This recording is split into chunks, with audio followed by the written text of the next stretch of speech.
All right, so this week we were solving for literal equations. Literal equation is more kind of like a formula that has a bunch of variables that you have to substitute in and solve.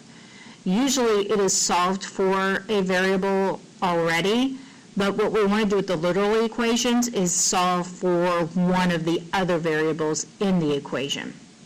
So one way to do this is to visualize images using a picture. So we have a hot dog times a hamburger plus a cake equals watermelon. And right now it's solved for watermelon because the watermelon's isolated and it's by itself. That's equal to the cake plus the hamburger and hot dog multiplied together. So for the literal equation, what we want to do is we want to solve for the hot dog. So I want to isolate the hot dog from the rest of the variables.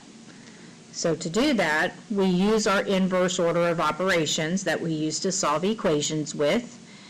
This time we just don't have numerical values, we have variables. So if I want to isolate my hot dogs, I want my hot dog piece to stay. So that means that my cake has got to be the first thing that goes. I'm adding cake to both sides, so the inverse operation is to subtract the cake. Okay, so I'm going to subtract the cake. My cake is not pretty, from both sides. Okay, now what that does is that zeroes out the cake. The cake now zeroes out, becomes a zero pair. I have my hot dog times my hamburger, and that's equal to my watermelon minus my cake.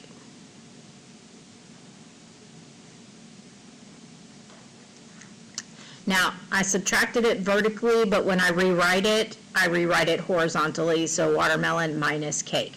Can't add them together because they're different symbols. Okay, then to further isolate my hot dog, I'm going to need to get rid of the hamburger. Now, they're attached through invisible multiplication, so the inverse operation of multiplying by the hamburger is to divide by the hamburger.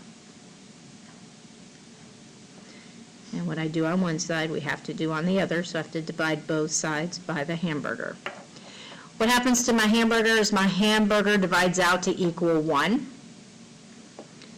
And I have further isolated my hot dog. Now I have it all by itself isolated. I now know my hot dog is equal to my watermelon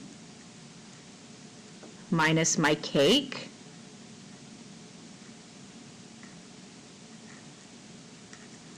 divided by my hamburger. And this is a way to do it symbolically. So you'll know that watermelon and cake are different, so you can't combine them. And we're dividing by a hamburger, that's a different symbol as well. So when we get to our variables, what we've really done with this equation is rearrange it. Okay? I had watermelon alone by itself here. I was equal to the hamburger times hot dog plus cake, and I rearranged them.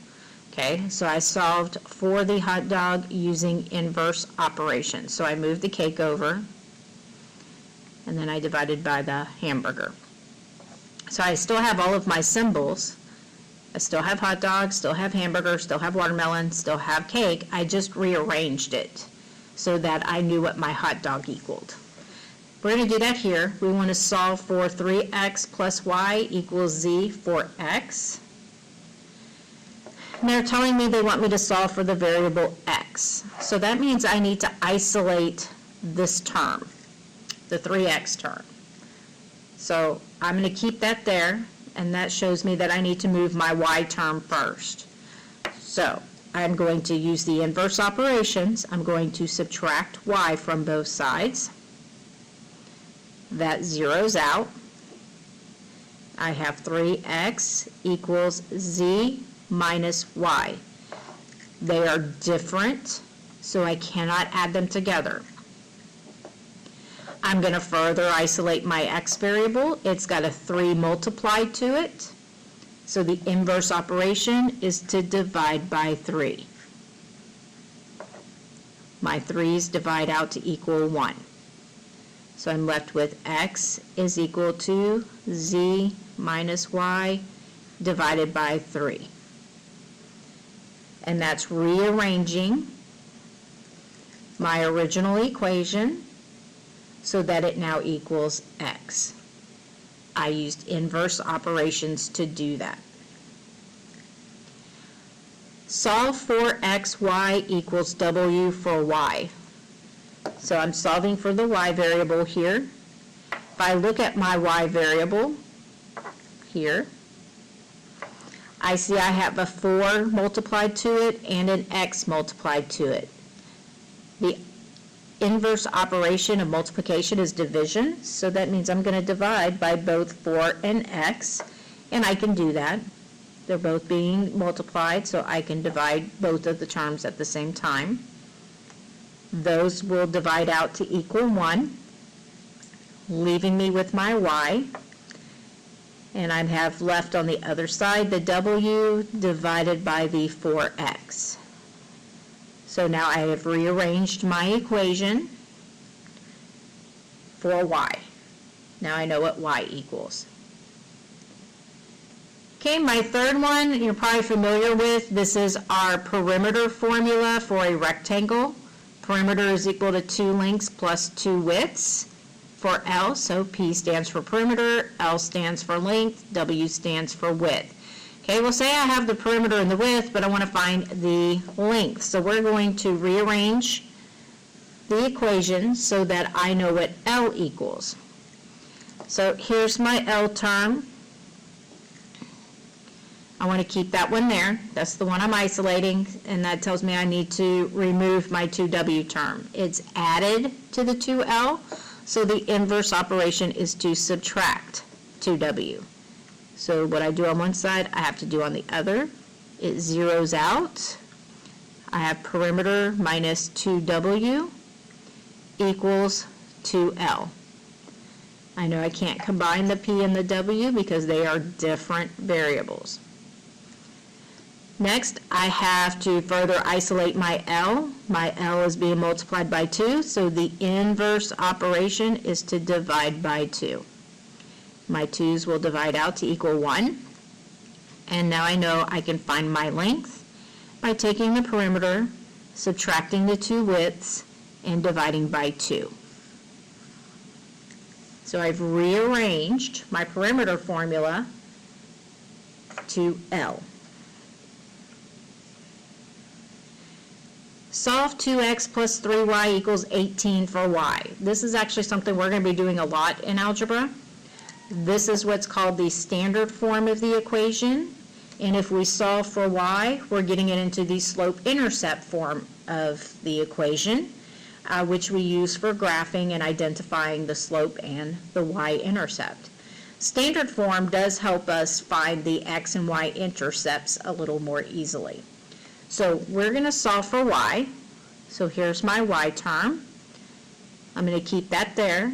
So I have a 2x term added to it. So the inverse operation of adding 2x is to subtract 2x from both sides. That will zero out my x's and leave me with my 3y equals negative 2x plus 18. I am consciously putting the 2x term first, negative 2x term, because when we have slope-intercept form, it is in the form y equals x term plus constant.